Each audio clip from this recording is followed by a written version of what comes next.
খেলাফত মজলিস আয়োজিত আজকের এই গণসমাবেশের মোহতারাম সভাপতি আমিরে মজলিস মাওলানা মামুনুল হক, প্রধান অতিথি আমিরে জামাত সংসদের ডাক্তার শফিকুর রহমান, বীর মুক্তিযোদ্ধা এলডিপির চেয়ারম্যান ডাক্তার কর্নেল অলি আহমদ সহ জাতীয় নেতৃবৃন্দ, সাংবাদিক বন্ধুরা, সুধী মণ্ডলী, আসসালামু আলাইকুম ওয়া রাহমাতুল্লাহি ওয়া বারাকাতুহু। সালাউদ্দিন আহমেদকে নিয়ে অনেকেই বক্তব্য দিয়েছেন। 2001 সালে যখন তিনি যোগাযোগ প্রতিমন্ত্রী, তখন থেকে তাকে চিনি।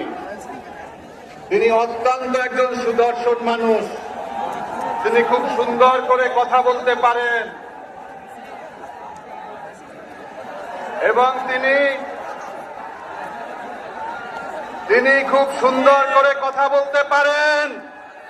আমরা লক্ষ্য করেছি শুধু সংসদে নয়, সংসদের বাইরেও।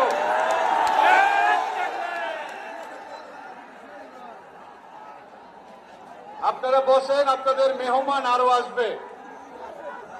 সংসদে এবং সংসদের বাইরে তিনি খুব সুন্দর করে কথা বলতে পারেন। তার সাথে দীর্ঘদিন জাতীয় ঐক্যমত্য কমিশনে কাজ করার সুযোগ হয়েছে। তিনি সেখানে সুন্দর করে সত্য উপস্থাপন করেছিলেন। আবার দেখলাম নির্বাচনের পরে এই জাতীয় সংসদে তিনি আবার সেই একই বিষয়ে অসত্য বক্তব্য সুন্দরভাবে উপস্থাপন করে যাচ্ছে।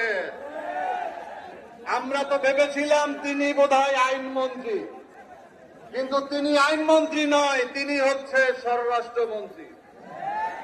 দেশের আইন শৃঙ্খলার চরম অবনতি হয়েছে। আজকে তিনি সংসদে বলেছিলেন মব হতে দেওয়া হবে না, বাংলাদেশে নতুন কোন মব হবে না।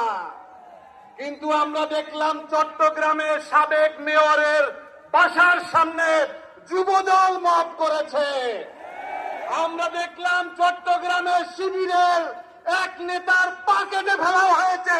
আমরা গতকালকে দেখলাম শাহবাগে একজন নিরাপত্তার জন্য জিডি করতে গিয়ে তারপরে তাকে নৃশংসভাবে হামলা করা হয়েছে। আর কত মব করে তারপরে শেষ করবেন? শুধু একটা কথা বলবো, আমরা ভেবেও দেখি নাই কখনো যে বিএনপি ক্ষমতায় আসার 2 মাস পরে এদেশের মানুষের মাঝে আওয়াজ উঠবে এই সরকার অতি সত্বর বিদায় নেবে। আমরা আপনাদের বিদায় চাই না, আমরা চাই আপনারা ইনসাফের বাংলাদেশ গড়ে তুলেন। আমরা ইনসাফের বাংলাদেশ চাই, আমরা গণভোটের বাস্তবায়ন চাই। আপনাদের সবাইকে ধন্যবাদ। জুমার টিভি 24, সত্যের পথে মানুষের সাথে।